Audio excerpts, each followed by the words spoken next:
శ్రీ మహాగణాధిపతయే నమః. హరి ఓం. 1-9 నుండి 15-9 వరకు ద్వాదశ రాశుల్లో గ్రహ గమనాల్ని ఒకసారి వీక్షింపచేద్దాం. వృషభ రాశిలో దేవగురు బృహస్పతి శత్రుస్థానంలో సంచార స్థితి, మిథున రాశిలో కుజ భగవానుడు, కర్కాటక రాశిలో బుధ భగవానుడు, సింహరాశిలో ఏడాది తర్వాత రవి భగవానుడు, కన్యరాశిలో శుక్రుడు మరియు కేతు సంచార స్థితి, కుంభరాశిలో శని భగవానుడు వక్రగమన సంచార స్థితి, మీనరాశిలో రాహు భగవానుడు సంచార స్థితితో ద్వాదశ రాశుల్లో గ్రహ గమనాలు ఈ విధంగా ఉన్నాయి. అందరికీ ముందస్తుగా వినాయక చవితి పండగ శుభాకాంక్షలు. వినాయకుడు అనగానే అవిఘ్నములను తొలగించి ఐశ్వర్యాన్ని ప్రసాదించేటువంటి భగవంతుడు కనుక ఆది పూజ్య మహాగణాధిపతి. అంటే ఏ పూజను మనం ప్రారంభించాలనుకున్నా పసుపుతో చేసిన గణపతి స్వామికి మనం పూజ చేసుకుంటూ ఉంటాం. భాద్రపద మాస శుద్ధ చవితి వినాయక జయంతి సందర్భంగా గణపతి స్వామి యొక్క ఆశీస్సులు మనందరిపైన ఉండాలని కోరుకుంటూ, కైలాసనాథుడి యొక్క సుపుత్రుడి యొక్క ఆశీస్సులు మనందరిపైనను చూపిస్తూ, ఎవరికి ఎలాంటి కష్టాలు లేకుండా అందరికీ విద్య, విజ్ఞానము, ఉద్యోగము, వివాహము, సంతానము, రాజయోగము, రాజభాగ్యము, రాజభోగము, ఆనందయోగము, ఎవరికి ఏవేవి కావాలో అన్నీ ప్రసాదించే శక్తి ఆ విఘ్నేశ్వర స్వామి వారికి ఉంది కనుక అందరిపైనను గణపతి స్వామికి ఆశీర్వాదాలను కోరుకుందాం. ధనుసు రాశి జాతకులు సోమవారం అమావాస్య, సోమవతి అమావాస్య సందర్భంగా, మంగళవారం అమావాస్య కాళామావాస్య సందర్భంగా, అష్టమి బుధవారము కాళాష్టమి సందర్భంగా ఎలాంటి విధులను పాటించాలో ఈ వీడియోలో సవివరంగా సంపూర్ణంగా తెలుసుకుందాం.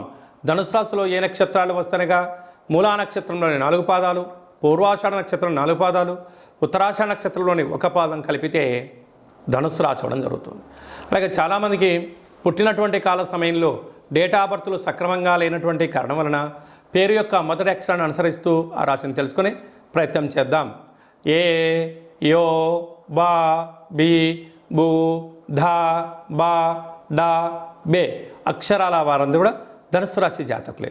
ధనుసు రాశి యొక్క పరిస్థితి కాలమానంగా మనం అనుకూలించినట్లయితే అర్ధాష్టమ రాహు చేత, సప్తమంలో కుజుడు చేత, అష్టమంలో బుధుడి చేత స్వల్పమైనటువంటి అంతర్గతమైనటువంటి బహిర్గతమైన మనోవేదనకు గురయ్యేటువంటి పరిస్థితి అధికంగా ఉంది కనుక సోమవారం అమావాస్య, సోమవతి అమావాస్య, మంగళవారం అమావాస్య కాళామావాస్య, బుధవారం అష్టమి, జ్యేష్ఠ నక్షత్ర సందర్భంగా ఇలాంటి కాల సందర్భంలో కూష్మాండ దీపాన్ని వెలిగించడం లేకపోతే నారికేల దీపాన్ని వెలిగింపచేయడం వలన సంపూర్ణమైన శత్రు సమస్య, రోగ సమస్య, అనారోగ్య సమస్య తొలగిపోతుందని ఆ దీపాన్ని వెలిగించి యథాశక్తిగా షోడశ ఉపచార నైవేద్యాలు పెట్టిన తర్వాత వీలైతే చాకలి వాళ్ళకు దానం చేయండి, లేకుంటే దానం చేయించండి.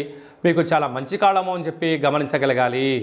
అదే కాకుండా తృతీయంలో శని భగవానుడు 30 సంవత్సరం తర్వాత వక్రగమనంలో ప్రయాణము చేయడం వలన తల్లిదండ్రులతో, అన్నాదమ్ములతో, అక్కా చెల్లెలతో పార్ట్నర్షిప్ వ్యవహార కార్యక్రమాలు, పై ఉద్యోగస్తులు, సహ ఉద్యోగస్తులతో స్వల్పమైనటువంటి ధనపరమైనటువంటి ఉద్యోగపరమైనటువంటి భేదాభిప్రాయాలు వచ్చే పరిస్థితి అధికంగా ఉంటుంది.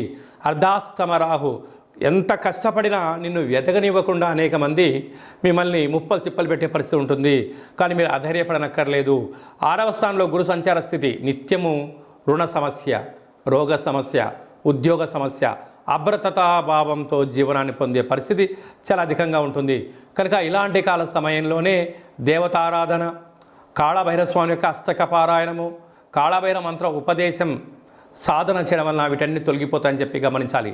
సాఫ్ట్వేర్ ఉద్యోగస్తులు, హార్డ్వేర్ ఉద్యోగస్తులు, సినిమా రంగాలు, యూట్యూబ్, వాట్సాప్, ఫేస్బుక్, క్రియేటివిటీ రంగాలు, నూతనమైనటువంటి కార్యక్రమాలు ప్రారంభించాలి అనుకునే వారు, విదేశాలలో ఉండబడిన వారు ఓపిక, సహనం, మీ జన్మ నక్షత్రం అలాగనే మీరు పుట్టినటువంటి రోజున కొన్ని విధి విధానంలో మౌనం, ధ్యానం, దానం వలన ప్రశాంతత, ఆరోగ్యం, విజయానికి తొలిమెట్టు అవుతారని చెప్పి గమనించాలి.